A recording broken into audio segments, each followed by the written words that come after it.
Engineers from all over the Soviet Union had been arriving in the harsh Kazakhstan desert to build the top-secret rocket base of Baikonur.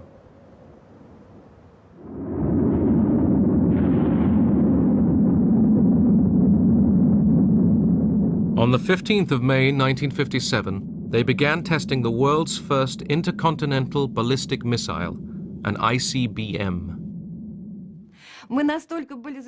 We were kept in such strict secrecy that we couldn't mention the word missile, even between ourselves. It was called the mechanism, the product. We called it our dear one. That romanticism, it helped us to live, to keep going.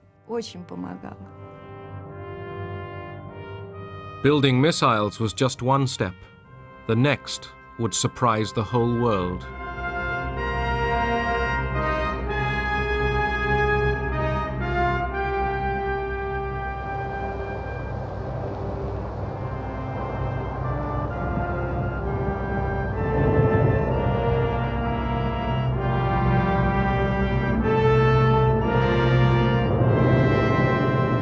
On October the 4th, 1957, Russia launched the world's first space satellite. They called it Sputnik, traveling companion to the Earth.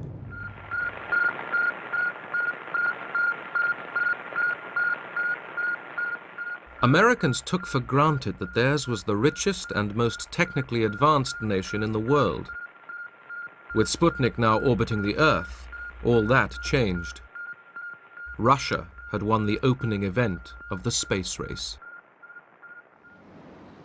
Everywhere, eyes and ears turned to the sky.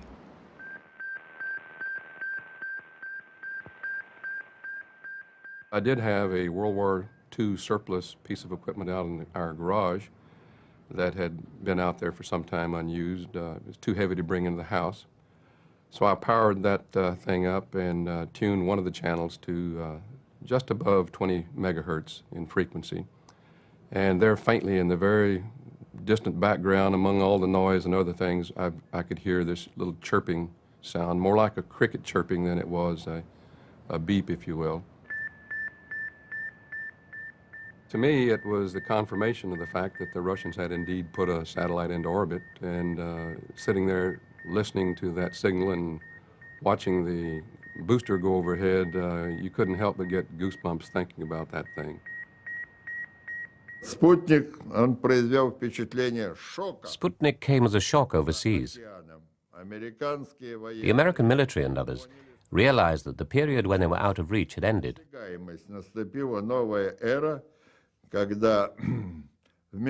A new era had begun when instead of a Sputnik, a nuclear weapon could not merely circle the Earth, but land where it was ordered to.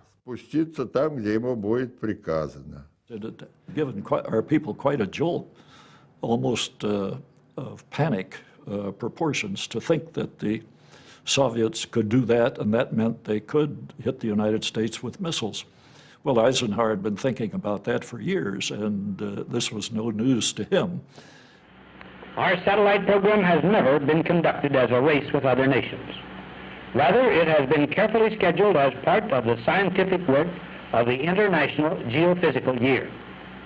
I consider our country's satellite program to be well designed and properly scheduled to achieve the scientific purposes for which it was initiated.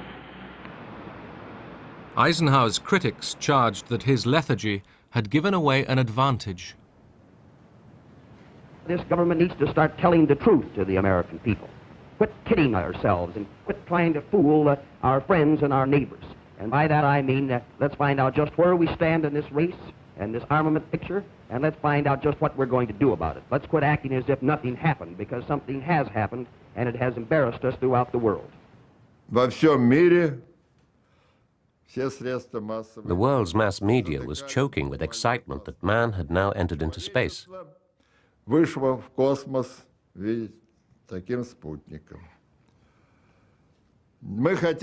would like to have had some rest.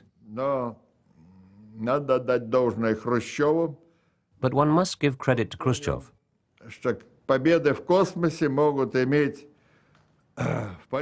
He realized that space victories could be of greater importance in politics than the threat of a club with a nuclear bomb on its end. Within a month, Russia was ready with Sputnik 2. This time, it carried a passenger, Laika, the dog. American public opinion was split between fear of Soviet missiles and worries about the safety of the dog they called Curly. We can only pray in this time of aloneness and suffering for Curly that God will be merciful and speed the end. This voiceless cry of mercy as this satellite spans the earth should be long remembered as a symbol of the torture the animal world must go through. And I don't mean to be facetious at all, but something to be remembered is that there's a female up there circling Mother Earth.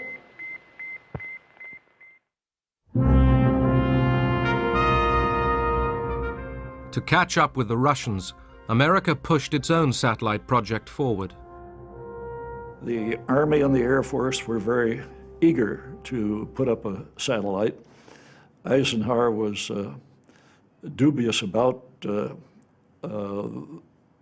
their proposals and decided to call on the Navy to produce a new satellite called the Vanguard to carry this out for peaceful civilian purposes only. And so at the sunrise hour of the launching day, the U.S. scientists realize the world is watching and waiting. Success or failure will bring equal headlines. That is one price of greatness. And the Americans who sweat this one out at Cape Canaveral know their fledgling is on the spot.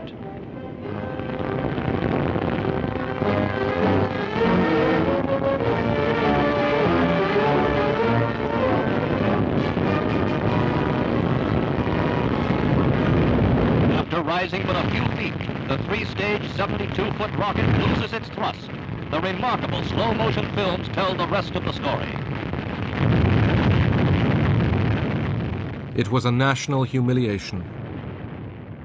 The world's press had a field day. Something had to be done in a hurry to restore confidence in American technology. To the rescue came a former German rocket scientist, Wernher von Braun. His team had been working on a military missile known as the Redstone. Hurriedly, the Explorer satellite was fitted to it.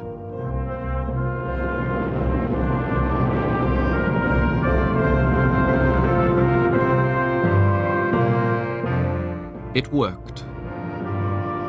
The race in space was between capitalism and communism, a competition the West feared Russia was winning.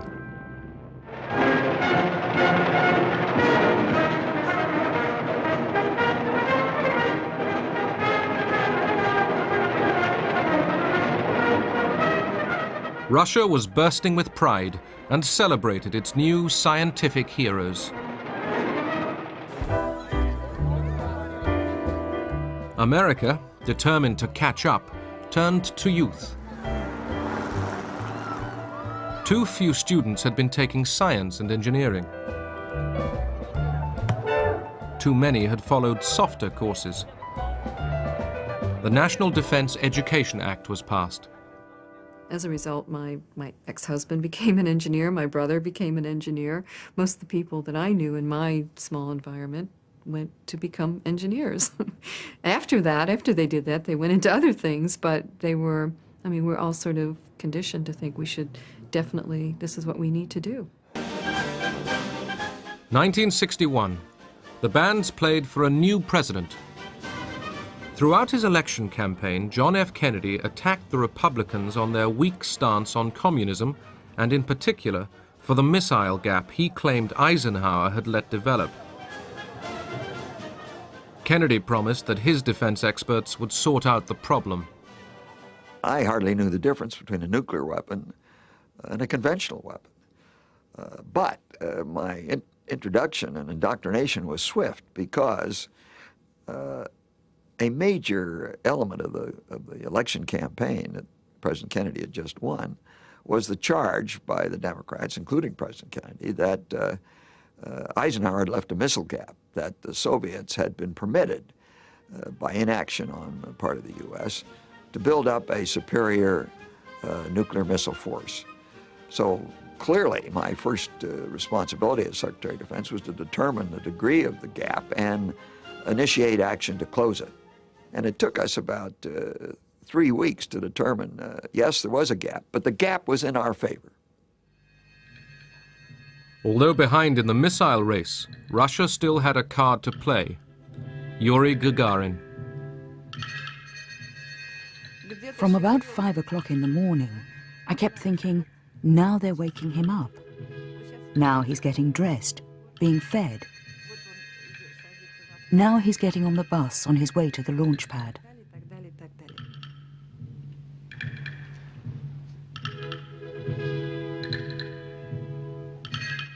Gagarin had been chosen to be the first man in space. Behind him sat his backup man, GIERMAN TITOV. For us, it was ordinary work.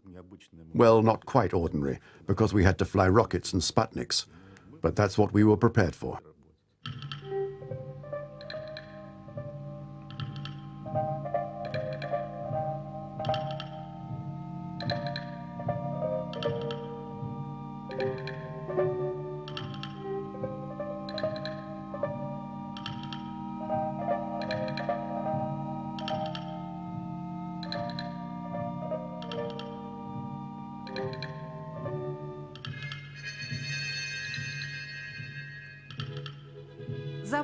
We could see the launch very well.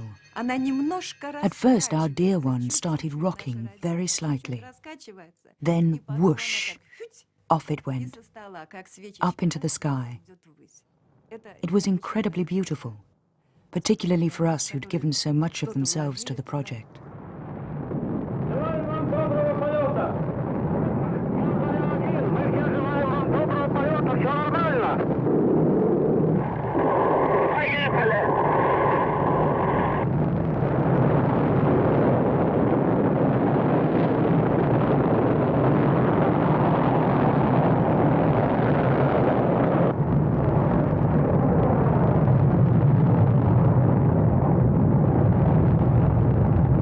Часов 7 минут по московскому времени я услышал свист и все нарастающий гул.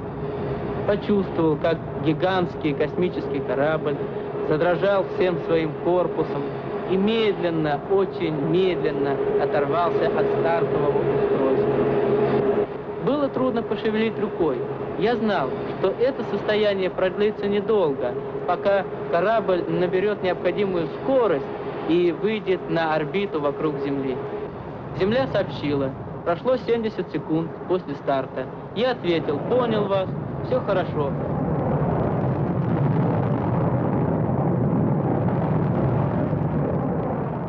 Gagarin circled the Earth. The flight had lasted 108 minutes.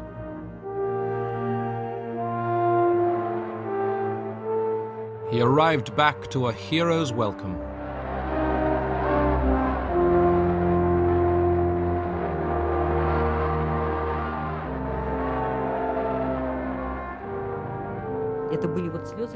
There were tears of joy. People kissed strangers in the streets. And Gagarin, he was everybody's love. He and his smile. I still keep his photograph.